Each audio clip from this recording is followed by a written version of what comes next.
So Yashahime's first season is over, and I have one question to ask. Has Yashahime been a good sequel to Inuyasha? Let's talk about that.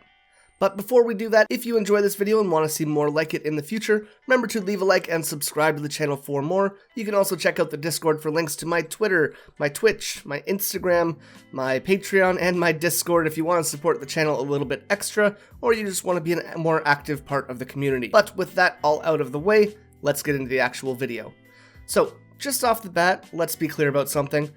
I really liked Yashahime. Do I think that it's perfect? Not at all. Definitely not.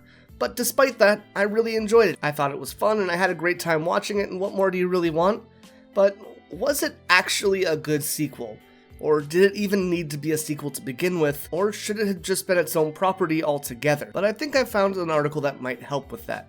Over on the website Reader's Digest, which is a writing tool by writers for writers. Very useful, not sponsored by the way, so don't worry about that. There's an article by Brent Hartinger called Writing Sequels, 7 Rules for Writing Second Installments. I wanted to kind of go over these 7 rules and think about them in terms of Yashahime, seeing what parts they did well, what they might have missed a little bit, and add them all together to give my final thoughts on if Yashahime was effective as a sequel. Brent Hartinger, for those who don't know, is a pretty successful writer, is a pretty established and successful writer, so his opinion probably matters a little bit, and most of his writing involves series and sequels, so there's probably not too many people on the planet better to talk about this than him. So let's read along this article together, and we're going to see how Yashahime stacks up. Your first book was well received, hooray, but how can you ensure success when writing sequels? These 7 secrets will help you pen part 2 with finesse. Why are there so few great sequels? In the realm of movies, rare favorites include Toy Story 2 and 3, The Dark Knight, and Aliens. Among books,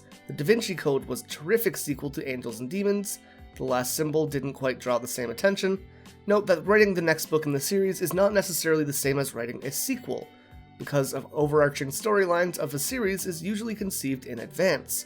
With a sequel, writers are often starting from scratch with a new independent plotline, often in response to reader demand.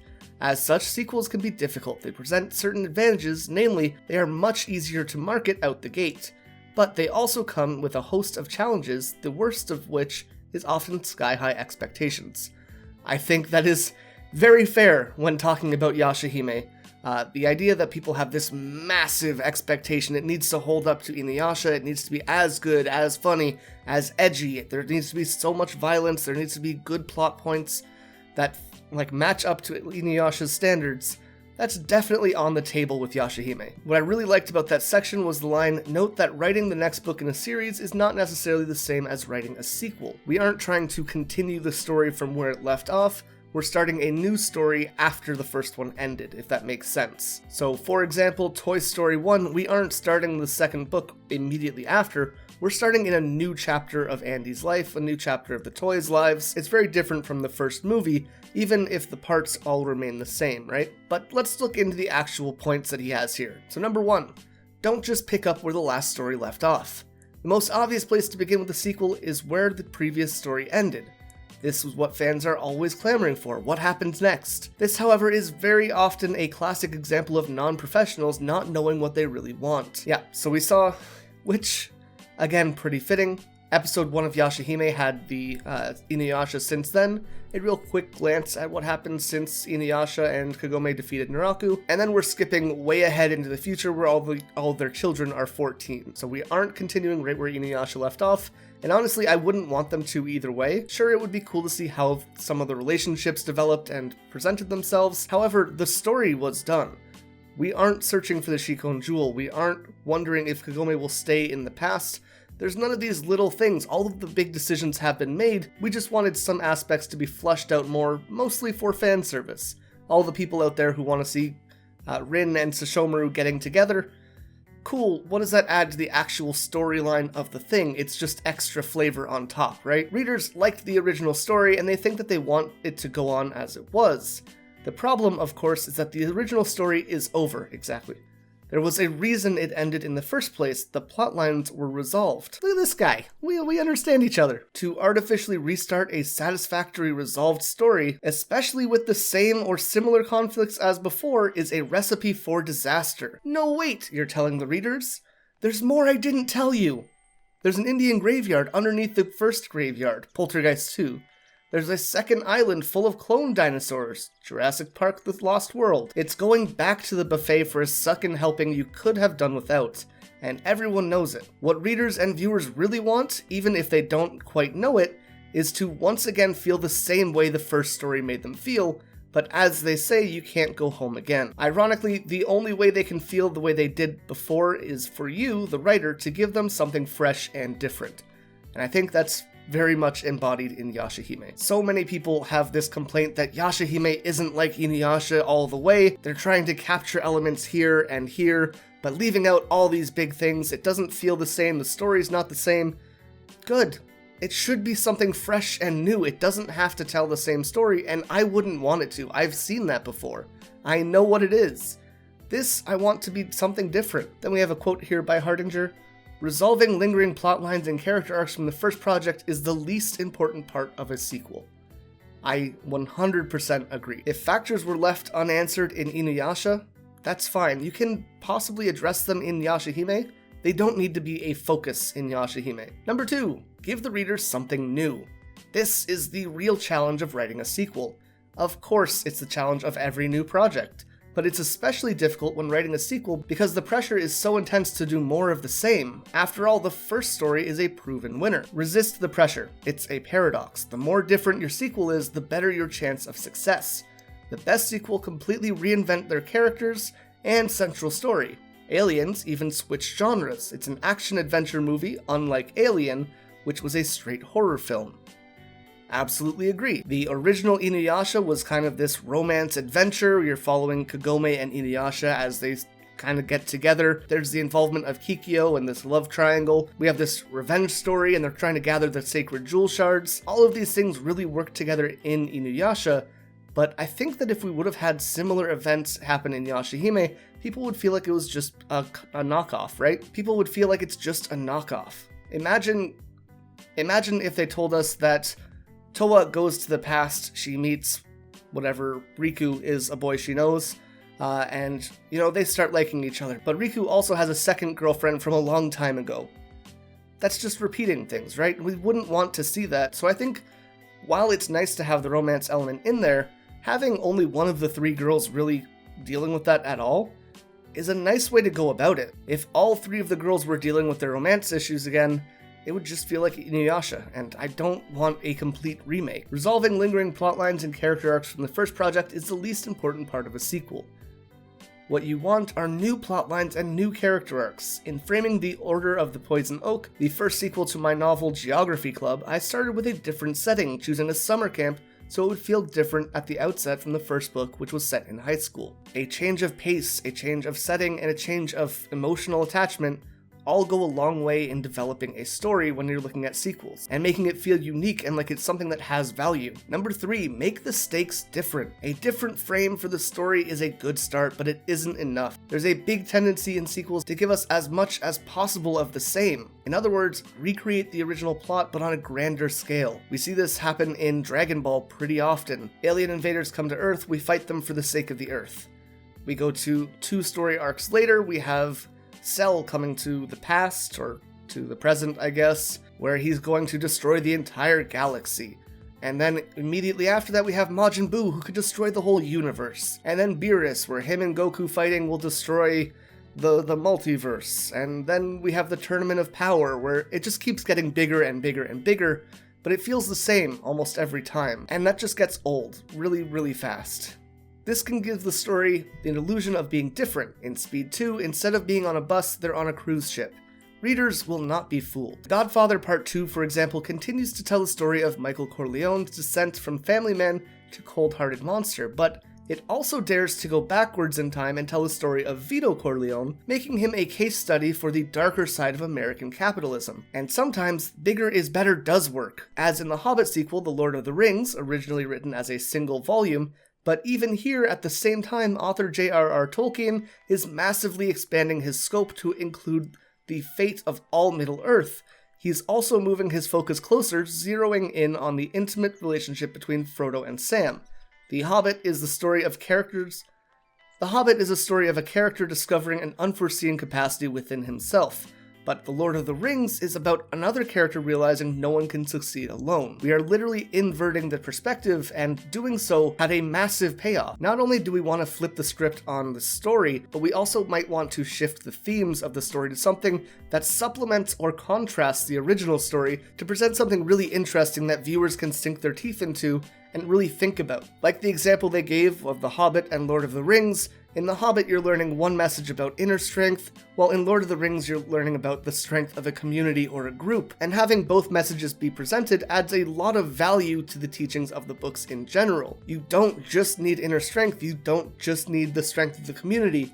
Both things have a time and place, and knowing when to use them and when to present those themes as a writer is monumental. Number 4, play with expectations. People come to sequels of beloved works with loads of baggage, specifically expectations. If you can get past the intimidation that comes with it, that is a fantastic opportunity for the writer who can confound these expectations if you're doing it well.